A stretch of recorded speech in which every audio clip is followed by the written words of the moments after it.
Hi అండి అందరికీ.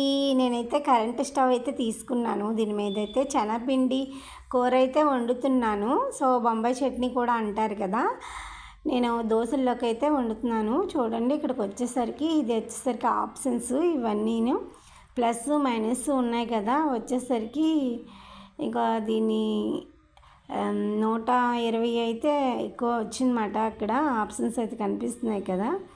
ఇక్కడ కుకింగ్కి అన్నిటికి వేడి నీళ్ళకి పాలకి అన్నిటికి ఇచ్చాడు ఆప్షన్స్.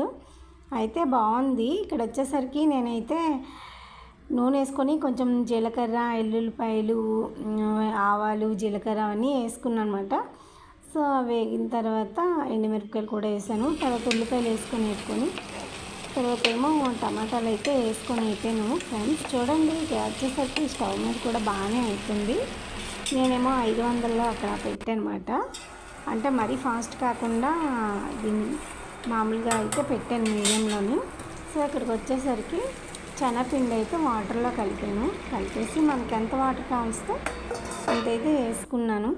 వేసుకున్న తర్వాత ఉప్పు, కారం, పసుపు వేసుకున్నాను. తర్వాత కొంచెం అయితే ఇక మసాలా ఉంటుంది కదా, చికెన్ మసాలా కూడా వేసుకున్నాను అనమాట.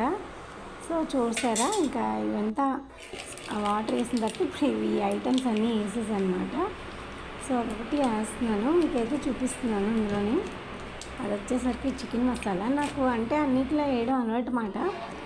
ఈ కూరలో కూడా వేసుకుంటే బాగున్నది. సో దోశలకైతే చాలా బాగుంటుంది ఫ్రెండ్స్. ఇక్కడ వచ్చేసరికి రైస్ తర్వాత అయితే రైస్ పెడతాను అనమాట. దీని మీద ఎలా ఉన్నదో ఫుల్ వీడియో అయితే వస్తుంది చూడండి.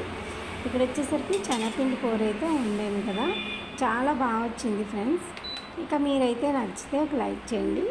ఎవరైనా ఫస్ట్ టైం చూస్తున్నట్టుకైతే సబ్స్క్రైబ్ చేసుకొని సపోర్ట్ చేయండి ఫ్రెండ్స్. ఇదైతే ప్రెస్టేజ్. ఈ ప్రెస్టేజ్ కొన్నాను కదా, ఇది వచ్చేసరికి 2000 అయితే చెప్పారన్నమాట. చెప్తే నేను 1500కి అడిగాను, ఇవ్వలేదు. సో ఆన్లైన్లో అంతే ఉన్నదన్నారు, 1800కి అయితే ఇచ్చారన్నమాట. సో ఎలా ఉన్నదో కామెంట్ బాక్స్లో కామెంట్ చేసి చెప్పండి. మీకు కూడా ఇలాంటి స్టవ్ ఉన్నదా లేదనేది నాకు చెప్పండి ఫ్రెండ్స్. వచ్చేసరికి చూసారా, ఇక్కడ 1000లో పెట్టాను. అక్కడ 1000లో పెడితే ఇంకొంచెం ఎక్కువ బాగా ఫాస్ట్గా ఉడుకుతుంది అన్నమాట. ఎక్కువ పెట్టుకున్నామంటే మధ్యలో నుంచి తుల్లిపోతుంది. అందుకే మళ్ళీ కొంచెం నేను మళ్ళీ తక్కువలో అయితే పెట్టుకున్నాను. అక్కడ ఆప్షన్ చూసుకొని చూసారా ఎలా తుల్లుతుందో. ఫాస్ట్గా పెడితే కొంచెం మనం మీడియంగా పెట్టుకోవాలన్నమాట. మీడియంగా పెట్టుకొని వండుకోవాలి. వచ్చేసరికి నచ్చితే లైక్ చేయండి, షేర్ చేయండి, కామెంట్ చేయండి, సబ్స్క్రైబ్ చేసి సపోర్ట్ చేయండి ఫ్రెండ్స్.